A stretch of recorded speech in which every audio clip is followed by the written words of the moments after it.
嗨，大家好，我是高志倩高老师，欢迎跟我学国际象棋。这一节的内容是双象沙王一，淘气的小狗。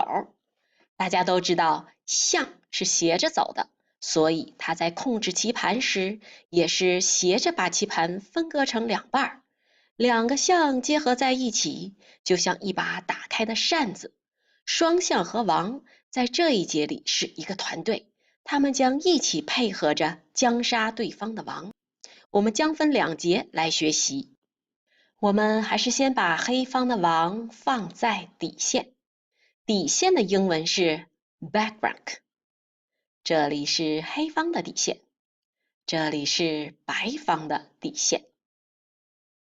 这一回，我们把黑方的王想象成一只淘气的小狗 ，H8是它的小窝，A8也是它的小窝。那我们这回准备把它的王往这个小窝里撵，因为白方的王离着这个角落近，把黑方的王往 H8撵更加容易一些。黑方这只小狗不太愿意睡觉，特别喜欢在外面玩。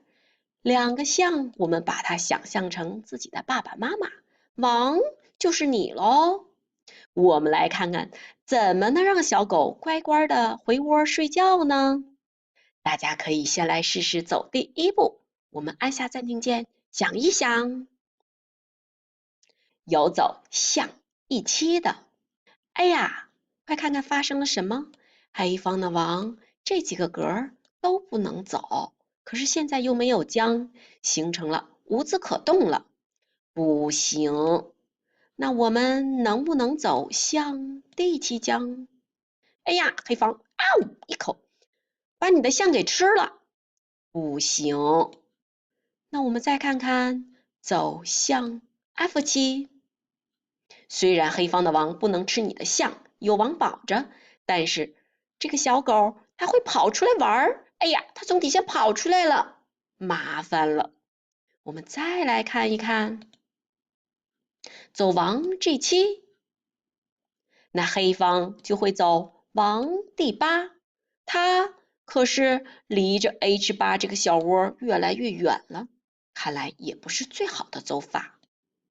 最佳的走法是象 C7，把它跑出去的格控制住，慢慢的把它撵回到 H8小窝里去。黑方现在这个D7格、E7格还有 F7都被白方的象跟王控制住了，出不来，所以他只好往 F8去跑。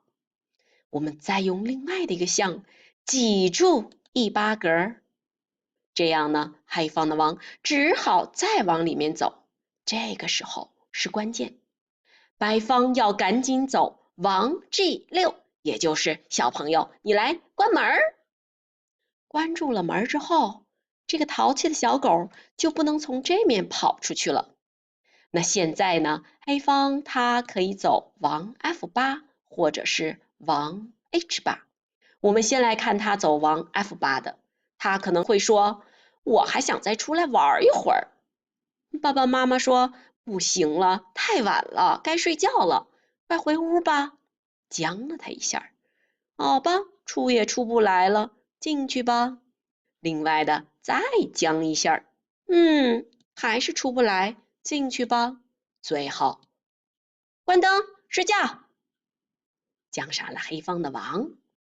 我们再来从头看一下，白方象 C7 记住，象 D7 记住E8，黑方的小狗回屋里去了，记住哦，关门呢。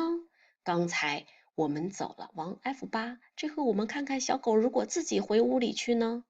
在这儿的时候，白方要接着走象 D6，注意哦，在这儿千万不要走象 E6，因为没将，他的王出不来，所以又再一次形成了无子可动。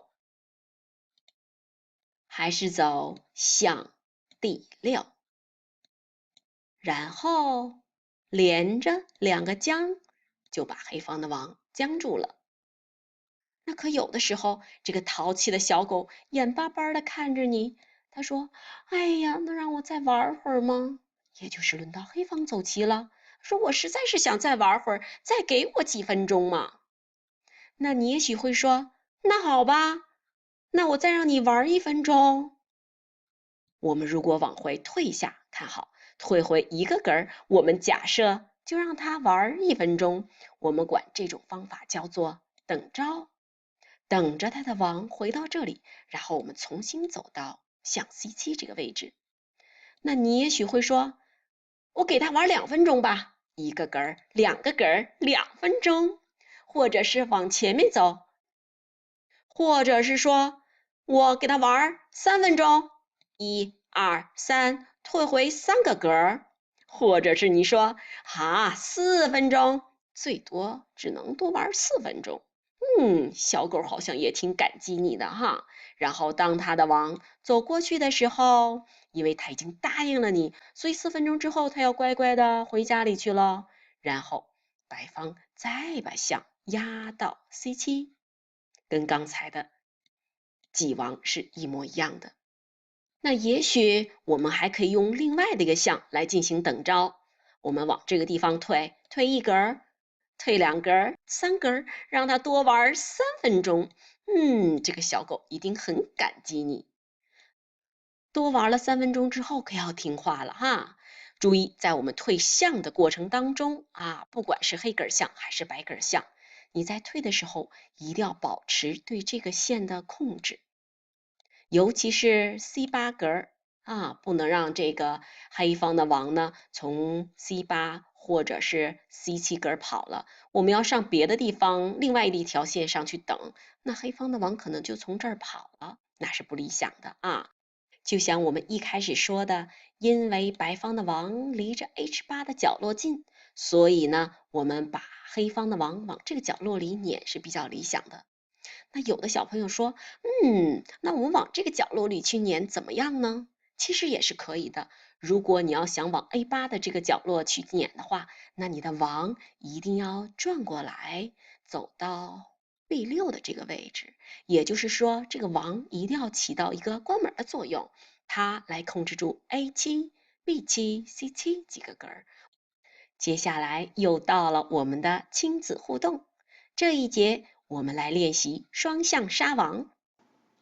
小朋友先用白棋，家长走黑棋，一起练习双向杀王。然后家长用白棋，小朋友来走黑棋，再一次练习双向杀王。好，我们下一期再见。